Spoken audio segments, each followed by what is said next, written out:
YouTube. Hey guys, so today we're talking about um, some of my recent experience with smugness. I live in a affluent neighborhood.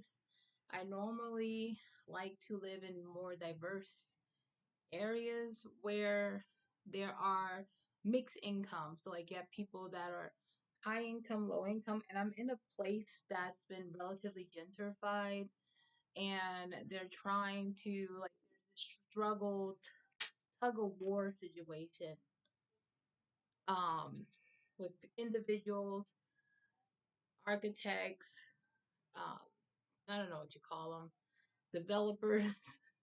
Some developers in this area want to make it a mixed income area, and others are fighting against it. So I just happen to be a person that is low income or, um, working class. I'm not someone who is making six figures. So I think that, like, if I was to look at my income solo, um, maybe close to 40. Sometimes it fluctuates because I work flex jobs and I work hybrid. Um, Typically around the warmer, summertime, springtime, I'm working more hours, even sometimes doing overtime. And in the winter, I am not like, I'm not working that many hours unless I absolutely have to. So like, I don't know how else to explain it, but I typically make between like 29 to 40. Um, so there's that. And obviously I have support, I do have kids. So I don't know. When I was in trade school, when I was a young lady, when I was a young adult, 18, 17, 18 years old, I was in a trade school. And once I graduated with a medical assistance certification. And, I worked in medical administrative healthcare like industry. So, um, front desk associates, front desk MA. I think the most that I did was like blood pressures, insulin injections, um, back when that was a thing. Uh, what else did I used to do? Just like measuring height and weight, taking temperature, um, handling paperwork. Then I moved into insurance, and that was pretty much it. I just I was told, when I was in high school, I'm a millennial, by the way, 90s baby. I was told in high school that, this is sustainable. This is sustainable. You can, do this type of work and make pretty decent money. So, obviously, as time went on, there's like, especially after COVID, there's definitely a cap. So, even going back to school, I feel like isn't enough. I know people that have more than associates too, which is what I have now. Um, I know people that have bachelor's and master's degrees. My brother has a master's degree, and where he's struggling and he doesn't have children. So I just happen to be a person that like is very resourceful when it comes to what I bring into the household that I'm in, that's mine, and with my kids. Um, I do have a partner. I have um, grand, the kids' grandparents are very much supportive, like extremely supportive. But it's been like growing up, like that's how it was for me. Um, I mean, I don't, for me, my grandpa washed us every weekend. My grandmother washed us almost like every day, especially when we were really, really young. But so in my family unit and just growing up in my culture, we always had a village, just recently in the past maybe 10 years that there's just that has dissipated. I just been blessed to still kind of have that, but it's not easy because in our culture has changed and people perspectives of things have changed, and a lot of people attitudes towards growing families. People look at it like it's just for the rich, like you can't, you know, or upper middle class. And so, and that's kind of like where things are, like it's hard for middle class families to have children and um have financial freedom. So, in the class is like at this point non-existent. I mean, they're there, but they're just like an endangered species, So if you have people that's working class. I work in a contact center, and I work a hybrid job. So like I'm not technically hybrid, but I'm like hybrid. So that means that we can't make it in the office because of emergency issues, um, weather, whatever, we have the ability to work from home. Um, so that's just my situation. And working at a contact center, having my own little cubicle and sitting at a desk works for me, especially when it comes to my health and with the skill set that I have. I just happen to be someone who can make a few dollars over minimum wage, but it still puts me at like with two kids, uh, low income. Now, if I was single, then I would be obviously not low income. So that's just the best way I can explain it. Now, I do live in an affluent neighborhood. There's a few people here that tend to be smug. I don't know what other word I should use. There's a lot of businesses here that are new, and as the place has been gentrified and continues to be gentrified, um, attitudes towards people who look like me, people are sometimes a bit indifferent and even like standoffish. Um, so like I had a situation today, and I'm very indifferent about it because I feel like the collective, we all understand that people out here, struggling. So I kind of have this thing where I'm like, okay, like most people I know that life is expensive, period. So,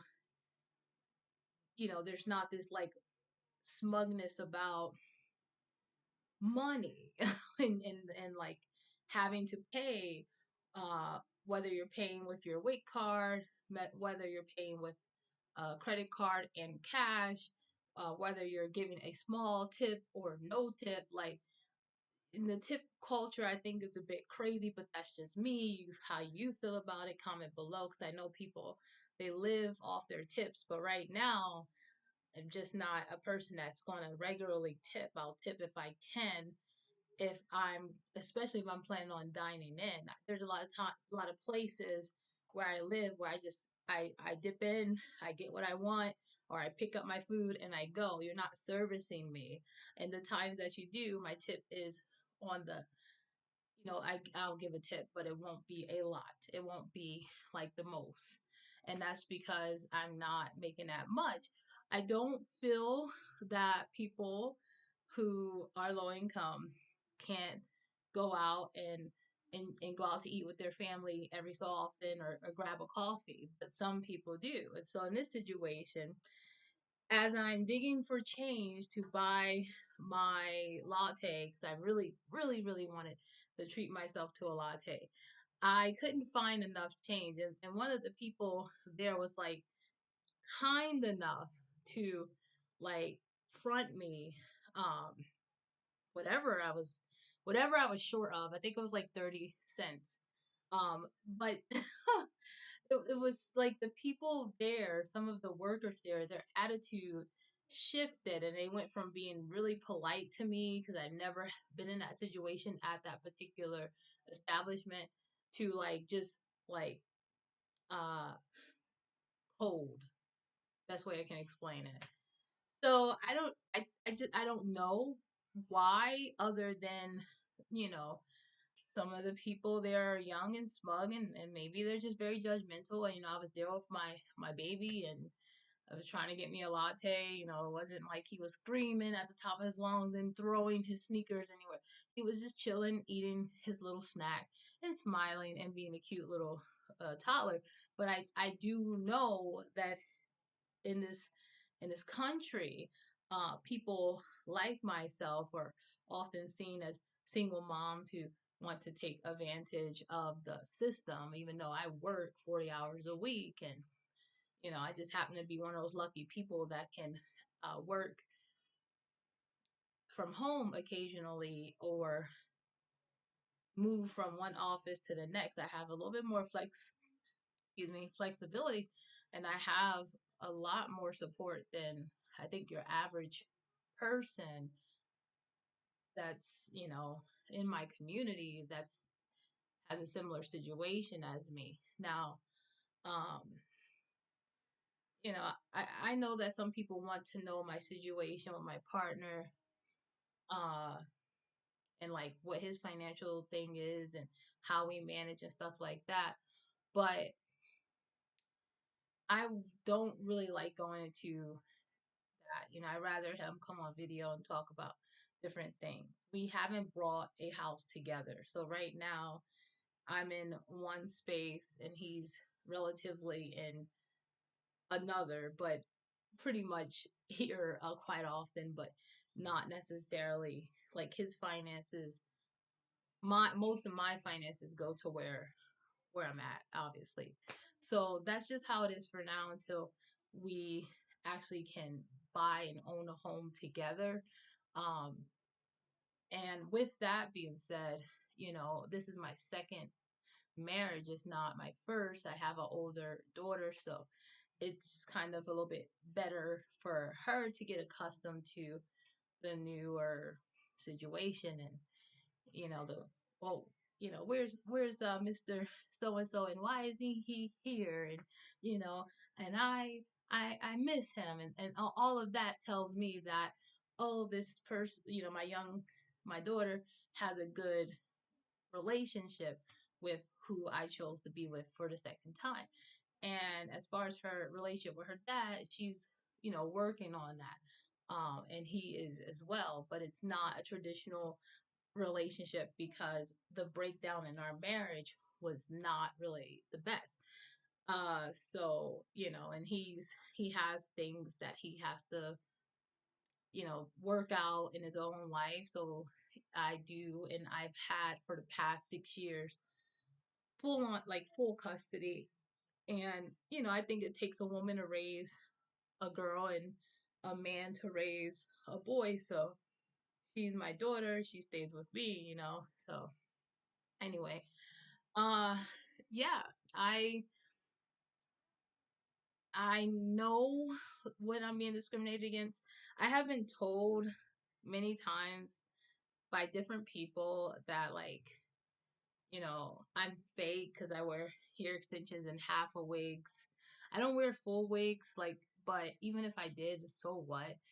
I tend to, like, I was told that I was cultural appropriating for wearing wigs that were, like, allegedly not the same hair texture as mine. Like, I've worn straight hair, but it's very rare that I do. Obviously I wear my hair more natural looking. Even if I wear hair extensions, I don't see how it's cultural appropriating, especially if I am wearing a hair texture that is identical to one of the three hair textures that I have. But that's just one of the stereotypes, like, where black women are fake, and um, they don't like what they have naturally, and like, whatever, we black women, just like any other race of woman, we all wear makeup, like we all wear hair extensions, you know, we all get Botox and other things. So I that's just nonsense to me. You know, everyone I see, not everyone's natural. Most people aren't. They're either getting their hair dyed. Most people aren't. All right, I'll make another video to this, but I don't know if I want to give an establishment my business, even if I'm not giving them that much money. Like I'm just going in to get the cheapest item, like a latte or a coffee, and I stay there and work on my laptop or I dip out. Um, you know, not all of them have been smug towards me. It was just like a few people that I noticed that were there. So I don't want to say like shame on this cafe, and that's why I'm not even naming it in this video. My whole thing is like it's everyone judges. I totally get that, but I just feel like certain judgments um will do a lot of harm to vulnerable people, and in many ways I am a vulnerable person. I don't have that many assets. Yes, I have a voice. Yes, I'm influential in many ways, but I don't have that many assets. I don't have that much income. And so like having to fight prejudice, like full on prejudice when someone is slandering you and taking their biases a bit too far, and like it's affecting your work. It can affect your platform if you're on social media, if you're an artist or something like that. So those things do affect vulnerable people, and those things I can't, it doesn't sit well with me. And so like it's great to get your money up and have as much support that you can get, but is it easy at this time in the recession? Like hell no, it's not. So there's that. But yeah, so that's kind of what I'm on the fence about, and we'll have to talk about that more at a later time. We're 18 minutes in. So bye.